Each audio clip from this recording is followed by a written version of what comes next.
Bonjour à tous et bienvenue sur Crypto Signal. Aujourd'hui, on va aller faire, comme d'habitude, analyse technique, fondamentale et sentiments sur Bitcoin. C'est samedi, donc on va pas s'attendre à des moments trop importants. Par contre, on va aller voir, je pense, on va faire un point assez important sur les afflux ETF, puisque c'est désormais, on va dire, la narration du moment. Allez, intro.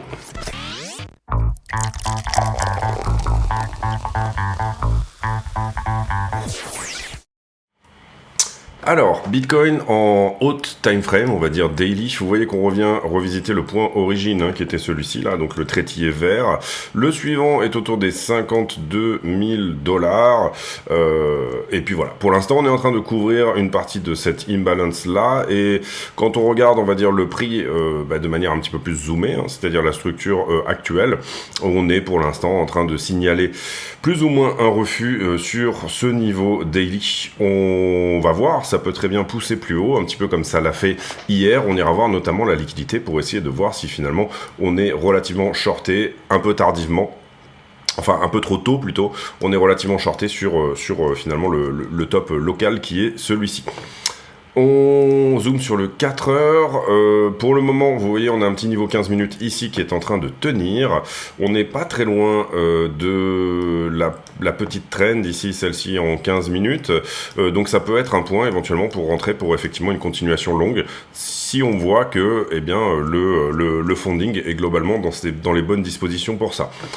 Donc il se pourrait ici qu'on ait un alignement, on va dire, liquidité, structure, etc. Maintenant, spoiler alerte, sur toute cette montée, on a quand même enclenché des stops de longueur. Il y a un moment aussi où il faudra peut-être perdre cette trend. Je ne sais pas si c'est actuellement là tout de suite que ça pourrait se faire. Et venir éventuellement retester la daily à la hausse pour voir si effectivement on est sur un mouvement plus important ou si c'était juste ici une prise de liquidité. En tout cas, c'est très propre pour le moment. Le point actuel pour une continuation haussière, je dirais pourquoi pas. Vous le voyez ici. On n'est pas tout à fait sur la trend. Il se pourrait que tout ce week-end, on continue à larver un petit peu comme ceci. Je trouve intéressant qu'on tienne à peu près le 15 minutes qui est là. En l'occurrence, il a été perdu, donc on va même le passer en 1 heure, celui-ci. Hop, comme ceci. 1 heure. Donc voilà, ça c'est un niveau 1 heure duquel on n'a jamais ouvert et clôturé dessous. On l'avait mis en 15 minutes avant. Attention, c'est assez baissier. On vient de changer la time frame d'un niveau. Donc du coup, voilà. Par contre, on voit très bien ici que ce qui pourrait éventuellement tenir, c'est le 15 minutes qui est en dessous. Sous-entendu peut-être que pour ce week-end, on pourrait finalement avoir une forme de latéralisation. Si on prend le point haut qui est celui-ci et, allez, on va dire le point bas qui est celui-là, une latéralisation entre ces deux niveaux-là. Éventuellement, rebond sur trend pour une continuation haussière. À voir, encore une fois, à voir. On va aller voir la liquidité, on va aller voir tout le reste et on ira voir les plus petites time frames en fin de vidéo pour la conclusion. Ether, Bitcoin, qui est finalement sur sa trend historique ici. Trend historique, vous l'aurez compris, on parle de la trend qui traîne depuis 2016, je crois. Oui, c'est ça, c'est assez vieux l'histoire. 2016 à la hausse. La grande question ici, et vous voyez que Ether BTC finalement sur les très hauts time frames est quelque part dans une sorte de compression en fait. Est-ce qu'il perd cette compression vers le bas? Est-ce qu'il tient cette compression vers le haut? Pour le moment, on a cette jolie poussée en 4 heures, un break de la structure ici. Ce qu'on veut maintenant, c'est faire un lower high et revenir casser finalement les 0,06 pour que Ether BTC passe haussier. Une continuation de structure ici que pour le moment on n'a pas. En tout cas, on est sur trend ici, donc c'est intéressant de le voir. Et voilà, il se pourrait que cette trend vienne à tenir puisqu'elle est relativement historique. On avait fait une belle déviation dessous ici. Attention, si jamais Ether avait besoin de revenir finalement retester les niveaux plus bas. Vous voyez également que dans les hautes time frames, on va dire que ce niveau-là était relativement prépondérant. C'est celui qui a tenu ici. Est-ce qu'il a besoin d'être à nouveau retesté ou alors est-ce que tout simplement le prix n'a pas besoin de ça et il va nous donner effectivement un lower high en fait et une continuation de structure. C'est vraiment ce qu'on va voir sur la trend. Je pense que c'est un instant ici où il doit y avoir une réaction. Ether doit surperformer Bitcoin pour tout simplement continuer à nous donner quelque chose comme ceci. Ok, quelque chose d'haussier. Donc peut-être un bon moment pour on va dire passer long sur Ether contre BTC. En tout cas, il semblerait que vous avez des possibilités d'être plutôt en bas de quelque chose que en haut de quelque chose sur Ether contre Bitcoin. Ether contre le dollar, où on est en train de se bastonner avec ce niveau 4 heures qui est celui-ci. On tient plus ou moins un niveau 15 minutes, on va voir si c'est vraiment le cas. Et en tout cas, attention à ne pas perdre cette trend qui est plus ou moins l'agressivité du mouvement. On aimerait plus ou moins que ça continue comme ça pour venir finalement chercher un peu plus haut. Spoiler alert, il y a quelque chose qui va être compliqué à passer ici, hein, vous le voyez très bien. Et là, actuellement, on se bastonne finalement avec déjà, dans les timeframes supérieurs, quelque chose qui, théoriquement, pourrait provoquer une réaction, c'est-à-dire une perte potentielle de cette trend. Éventuellement, vous voyez qu'on en a une moins agressive en dessous, qui pourrait éventuellement tenir, c'est-à-dire quelque part par là. À voir également, est-ce qu'on est en train de la perdre ou pas? C'est ce qu'on va regarder un petit peu plus dans le détail si on va sur le 15 minutes. Oui, a priori, en tout cas en TF 15 minutes, est-ce qu'elle est bien posée? Oui, ça me paraît super propre. C'est une 1 heure. C'est une 1 heure. Pour l'instant, on ouvre en dessous. C'est aujourd'hui et c'est maintenant que on doit ne pas perdre cette 1 heure, entre guillemets, pour que ça vienne tenir derrière. J'ai un niveau 15 minutes qui, je pense, vient d'être fermé. Oui, là, vous voyez, ici, on a perdu ce niveau-là. Donc, c'est pareil. On va devoir le passer en 1 heure et changer les time frames de niveau. Tout ça est relativement baissier, donc attention. On a peut-être ici une information que Ether doit aller peut-être un petit peu plus bas. A l'inverse, quand on regarde le Total 3 contre Bitcoin, c'est-à-dire Total 3 moins les stablecoins, hein. Oui, je suis sur la bonne charte, c'est bon. Eh ben, on a une belle performance des alts contre BTC. Bon, là, ça corrige un petit peu. Mais globalement, je trouve qu'on a une belle performance des alts contre BTC dernièrement. Et on passe plus ou moins ce niveau-là. Ce niveau-là était en 4 heures avant. J'ai été obligé de le passer en daily. Donc, on a l'information un petit peu inverse sur les alts contre Bitcoin. Est-ce qu'on pourrait avoir une rotation sur les alts sans passer par Ethereum? C'est possible, c'est déjà arrivé. C'est plus ou moins d'ailleurs ce qu'on voit sur la charte. Maintenant, voilà, ça resterait un peu questionnable hein, d'une certaine manière.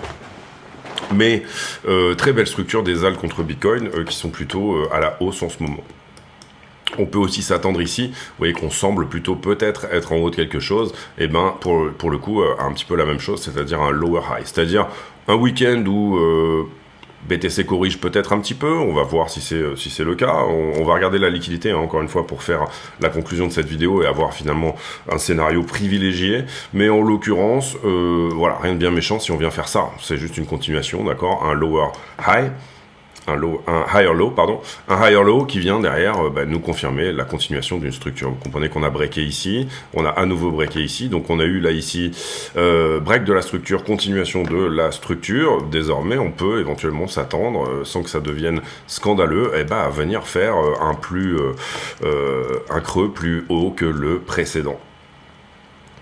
Sur le reste, on va passer. Ce que je trouve intéressant, c'est que les spreads CME ont assez fortement augmenté. Alors là, CME, il ne cote pas pendant le week-end. Oui, c'est pas non plus incroyable. On est autour des 405 $ sur les spreads CME. Voilà, CME qui est plutôt longue et des institutions qui sont, on va dire, plutôt longues, contrairement à des retails qui essayent un petit peu, des retails, quand j'entends des retails, je parle bien évidemment de ce qu'il se passe plutôt sur les exchanges, où on a une forte augmentation de l'open interest, et c'est ce qu'on va voir ensemble. On passe sur la news. La news principale ici, c'est que la chaîne Crypto Signal a reversé cette année 12 000 € à mécénat chirurgie cardiaque. 12 000 €, ça correspond à une opération entière d'un enfant. Et en l'occurrence, il s'agit de Khalifa ici. Donc désormais, je peux vous partager les photos et les infos puisque ça y est, il est rentré chez lui. Et en l'occurrence, il a été opéré le 26 décembre d'une tétralogie de Fallot. Ça l'aurait empêché de mener une vie normale. Et on a ici un enfant qui va pouvoir retourner au Sénégal, le cœur réparé, et qui va pouvoir avoir une vie totalement normale. Donc je suis très fier de ça. Et puis voilà, si jamais ça vous dit, n'hésitez pas à utiliser les liens d'affiliation de la chaîne, toutes ces choses-là, etc. Et en plus de, on va dire, ne pas nécessairement vous affilier avec des gens qui vous vendent des formations éclatées ou qui vont plutôt venir vous rug. L'idée ici, c'est de faire une bonne action en même temps que tout simplement vous tradez. Donc c'est une très bonne chose. Lien d'affiliation sur la chaîne, lien Amazon éventuellement pour les bouquins, toutes ces choses-là qui peuvent être intéressantes. Et puis bien évidemment le fait de cliquer sur le bouton rejoindre sous la vidéo et qui vous permet d'avoir une vidéo supplémentaire dédiée aux affiliés. Souvent des tutos, souvent des analyses d'altcoin, voilà, enfin tout ce qu'il n'y a pas sur la chaîne publique, vous le retrouverez sur la section affiliés. Dylan Leclerc ici qui nous dit que les afflux BTC sont globalement de 200 000 BTC en tout. Si on enlève les 150 000 qui ont été perdus par Grayscale, ça nous donne un afflux de 50 000 BTC sur le premier mois. C'est relativement excellent bien évidemment. Et ce qu'on peut voir d'une certaine manière ici, c'est, et on peut peut-être se poser cette question-là, est-ce que finalement le sell de news sur l'approbation des ETF qui s'est mise en place, et c'est normal. Est-ce qu'il n'a pas été racheté par les OTC Desk pour pouvoir fournir ces BTC, puisque tout simplement les OTC Desk ici doivent avoir ces BTC. Le soir, quand on est à la clôture des ETF, on va dire BlackRock va regarder l'afflux de dollars qu'il va y avoir en fonction tout simplement de ce qu'a dit le Ibit, puisque le Ibit est une moyenne, ça va toujours suivre plus ou moins le prix du Bitcoin au spot, et puis le soir il va falloir qu'ils achètent les BTC pour les mettre en face de tout ce qui a été acheté par leurs clients en dollars. Donc ici les OTCDS, ceux qui vendent ces Bitcoins OTC, over the counter, de gré à gré, parfois moins cher que le prix du spot, enfin la plupart du temps même moins cher que le prix du spot, vont pouvoir, tout simplement, vont devoir fournir ces BTC-là.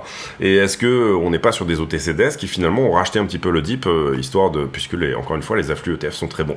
On l'a toujours dit, il y a deux trades là-dedans. Il y a le trade approbation des ETF qui a donné une vente, et puis il y a le trade adoption des ETF qui est quelque chose de différent, et qui pour l'instant, au travers des afflux, vous voyez qu'on a toujours couvert les ventes de GBTC. En plus de ça, il y a FTX qui a vendu beaucoup de GBTC sur ce moment-là, et qui du coup c'est de l'argent qui n'est pas re-rentré, donc il faut considérer qu'il y a 1 ou 2 milliards qui ne sont pas du tout re-rentrés, qui ont tout simplement été vendus parce qu'ils vont être rendus aux clients de FTX, et donc du coup on est sur des très bons afflux finalement sur Bitcoin. On l'a dit il y a de ça peu de temps, et c'est là qu'on a commencé un petit peu à changer notre fusil d'épaule, etc. quand même, l'idée que finalement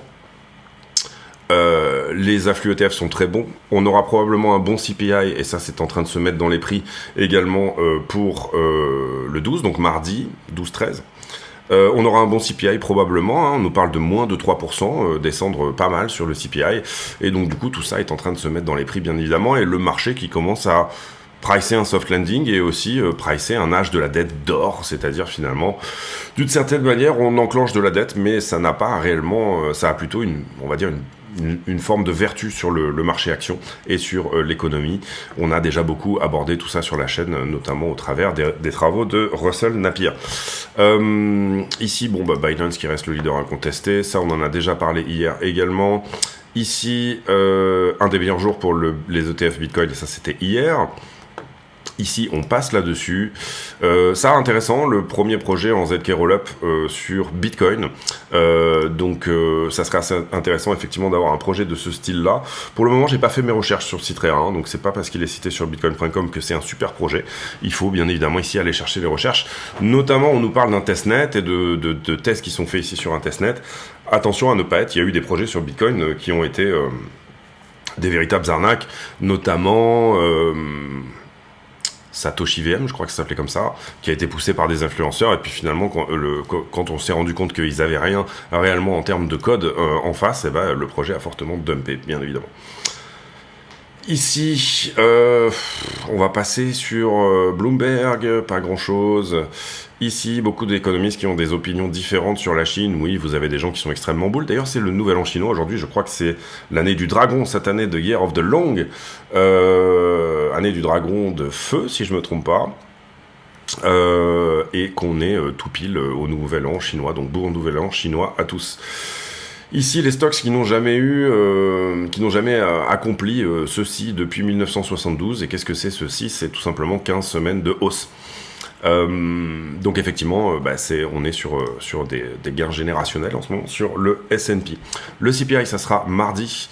Pas grand chose en termes de earnings aujourd'hui. On passe tout de suite à la liquidité.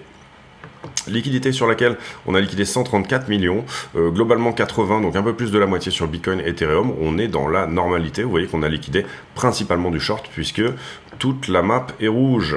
Ordre à la vente, c'est pas incroyable. J'ai vu tout à l'heure, je sais pas s'ils ont disparu ou pas, qu'il y avait pas mal d'ordres autour des 48 100.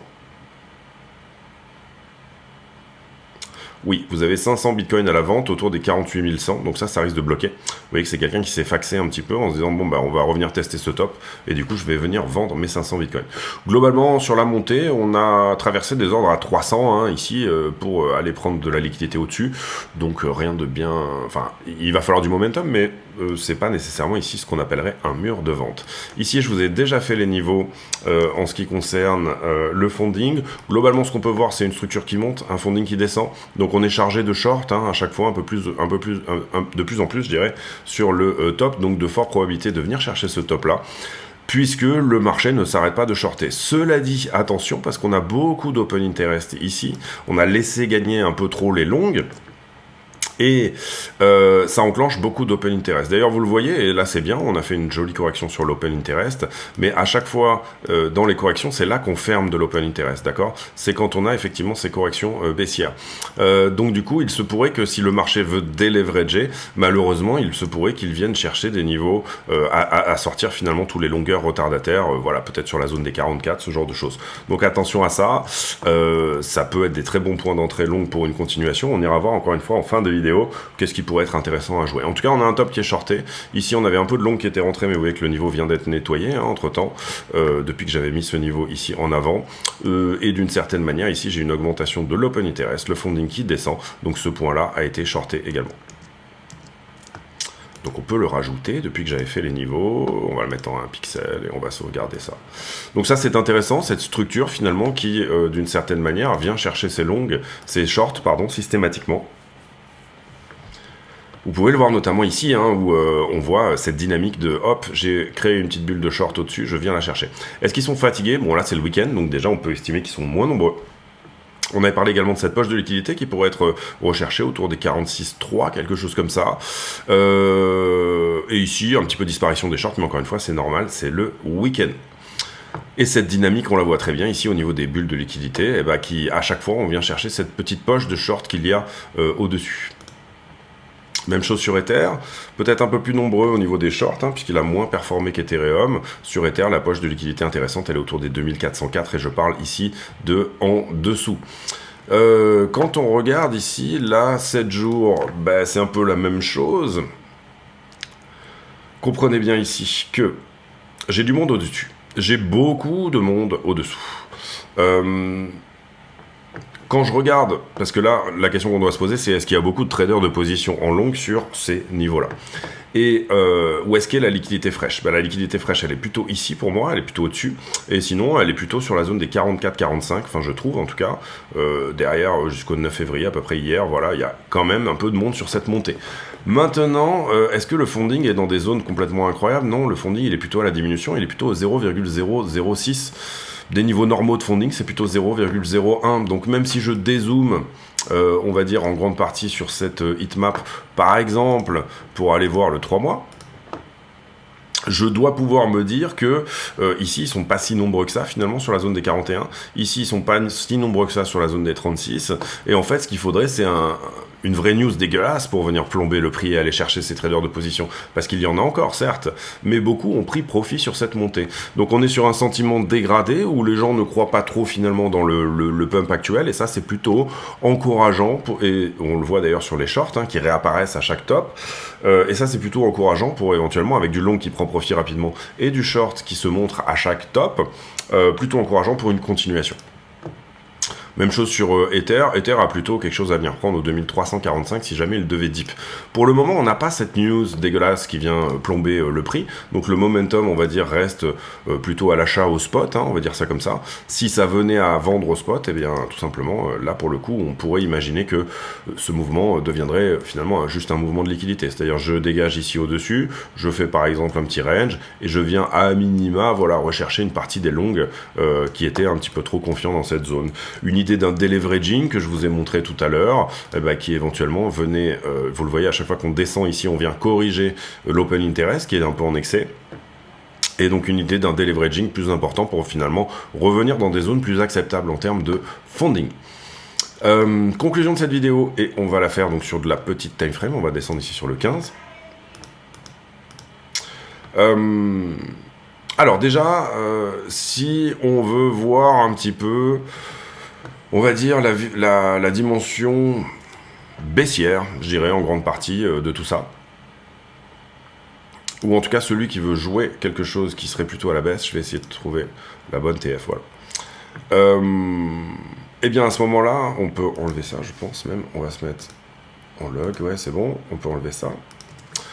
À ce moment-là, pourquoi pas se baser eh bien sur déjà cette épaule, tête épaule. Vous le voyez ici, de cette aisselle là à cette aisselle là.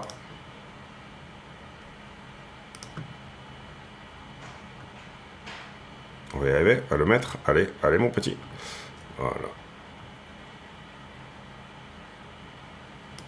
Voilà, là j'ai une montée qui n'a jamais été retestée. On n'a même pas retesté la daily, on n'a même pas retesté ce genre de choses. Donc celui qui veut vraiment voir ici d'une certaine manière, et vous comprenez qu'on est peut-être en train de créer les conditions d'une petite structure baissière en 1 heure ici.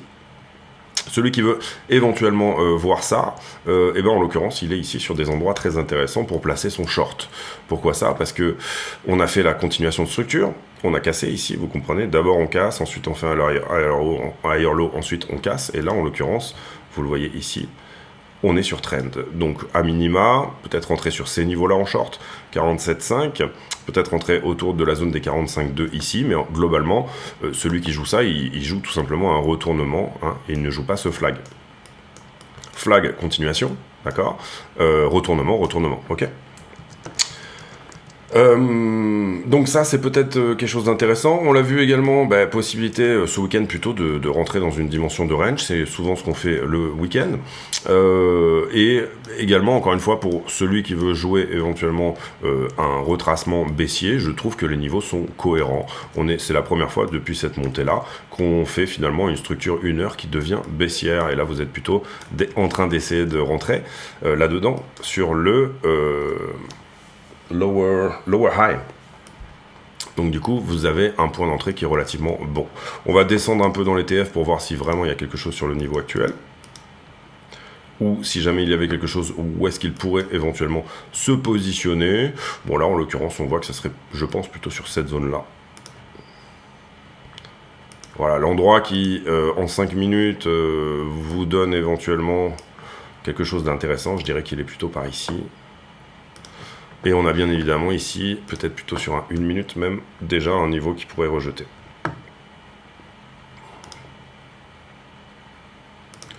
Ici, est-ce qu'on parle totalement de venir complètement insulter la structure haussière? Absolument pas, d'accord, on est bien conscient ici que là-dedans, ce qu'on va venir jouer, c'est potentiellement un endroit, si je vous montre la structure ici, on va la faire plus simple. Un bas, un plus haut, un bas, un plus haut. Enfin, il est là en fait. Un plus bas, un plus haut, un plus bas. Ici, on vient casser toute la zone tout simplement. J'ai un plus haut. À quel endroit je ne suis pas insultant pour la structure? Vous comprenez que c'est globalement à peu près dans toute cette zone-là. D'accord. Donc ça vous donnerait éventuellement un short max jusqu'au 43,5. Comme ceci, pour une continuation. D'accord. Le moment où vraiment ça devient insultant, je dirais que c'est là, pour le coup, 41,8. Vous le comprenez, là on a eu un plus haut, là où on a eu un plus bas. Là où c'est intéressant éventuellement de jouer ce type de position, c'est plus pour se dire, je viens retester finalement la dernière résistance comme un support, peut-être quelque chose à prendre au niveau de la daily, peut-être quelque chose à prendre sur la trend la moins agressive de toutes ici, je parle en TP là bien évidemment, peut-être quelque chose à prendre également sur la ligne de coup de l'épaule tête-épaule qui se trouve ici, vous avez ici toutes vos zones de TP plus ou moins. Si ça passe pas, ça passe pas, en tout cas votre invalidation elle est relativement simple pour le coup, enfin en tout cas je trouve. Celui qui voudra laisser respirer son trade énormément viendra le mettre sur le plus haut. Celui qui voudra ne pas laisser respirer son trade, pour moi le SL est ici. C'est-à-dire qu'à partir du moment où j'invalide ma structure baissière 1 heure, j'invalide la totalité de ce mouvement, d'accord? sans trop le coller, hein, il ne faut pas non plus être complètement collé au prix ici. Vous pouvez très bien avoir une toute petite prise de liquidité et puis derrière on continue la structure. Mais voilà, pour moi c'est relativement clean ici pour ce genre de choses. Derrière, celui qui veut jouer par contre une continuation haussière, il va plutôt se dire en fait on va rebondir sur la trend la moins agressive qui est celle-ci. C'est pas la moins agressive de toutes, mais voilà. Et là on va me donner mon flag, qui sera un flag comme ça. Ok. Est-ce que ça vaut le coup de jouer les deux sens? Peut-être. Sincèrement, il faudrait y réfléchir. Ce qu'on peut voir, c'est que la liquidité fraîche a plutôt tendance à être liquidée, en tout cas sur les tops, ici. Et ce qu'on peut voir quand même, c'est une accumulation d'open interest et de longueur sur ce mouvement. Donc la liquidité peut aller dans les deux sens ici. Court terme, on voit que ça vient sortir ses shorters à chaque fois. Long terme, on voit qu'on a accumulé du monde en longue. Donc ça peut valoir le coup ici, de revenir dans ces zones-là. Voilà pour cette vidéo, j'espère qu'elle vous aura plu. Scénario privilégié, alors du coup, entre les deux scénarios en ce qui me concerne... peut-être un retracement sans insulter encore une fois la daily. C'est-à-dire plutôt du short pour venir nettoyer une partie de ce qu'il s'est passé là-dedans sur cette montée. Ça serait pas dérangeant, je trouve, en tout cas. Là, on a confirmé quand même la cassure de la daily. Donc on a vraiment confirmé ça. Donc pour moi, je veux pas être insultant par rapport à la structure qui reste haussière, mais cela dit, intraday, pas trop de gêne à essayer de se dire on va corriger un petit peu. Est-ce que ça va se faire ce week-end ou pas? Je ne pense pas qu'on va avoir des mouvements majeurs ce week-end, sauf si effectivement les market makers viennent utiliser le fait qu'on a assez peu d'institutionnels en ce moment sur BTC et viennent utiliser cette histoire-là. Donc rejet sur l'origine, ça c'est important, c'est normal d'une certaine manière que ça temporise ici sur cette zone là, puisque c'était un point où auparavant ça avait déjà temporisé, et finalement ça reste logique. Ok, ici, rejet sur l'origine, ça c'est la première chose. Deuxième chose, petite structure baissière en 1 heure, mais pour le moment, on sait que la liquidité peut venir nous dire, non, en fait, c'est un flag et on vient chercher au-dessus. Et puis derrière, vous avez toutes les infos dans ce sens-là. Donc pour moi, petit retracement baissier, sans nécessairement que ça soit insultant pour la structure globale. Cette trend-là, même si c'est la moins agressive de toutes, vous comprenez qu'on en avait une qui était plus agressive ici, qui a été perdue, même si c'est la moins agressive de toutes, pourquoi pas la longuer et edge la position ici pour avoir quelque chose dans les deux sens. Finalement, dans ces cas-là, ce que vous allez plus ou moins jouer, c'est déjà ce range-là. Globalement, si jamais vous prenez le long par ici, admettons, il y aura un petit TP à prendre, je pense déjà là-dessus quand même. Et puis après, vous laissez un runner faire sa continuation, pourquoi pas à 52 000, on avait sur l'épaule tête-épaule, 50 200. 50 200 sur l'épaule tête-épaule inversée qu'on avait ici en bas, comme tout simplement target. Possibilité, et ça en fait finalement pour faire les choses simples,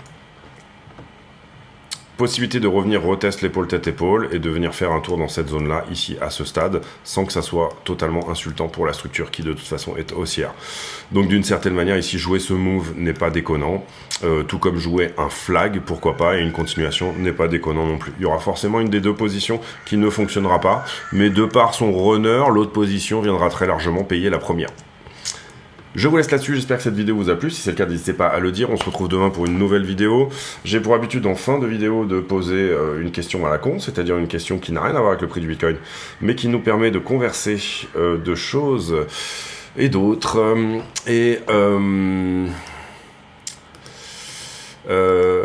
Allez, la question du jour, elle sera est-ce que vous êtes... Je suis un grand fan, moi, de champignons. J'adore les champignons.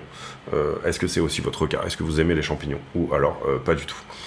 On se retrouve demain pour une nouvelle vidéo. D'ici là, portez-vous bien. Merci pour votre bienséance dans les commentaires. Oui, bienséance, c'est un petit peu médiéval. Bienveillance. Et puis, on se retrouve demain pour une nouvelle vidéo. D'ici là, portez-vous bien. À très bientôt. Ciao.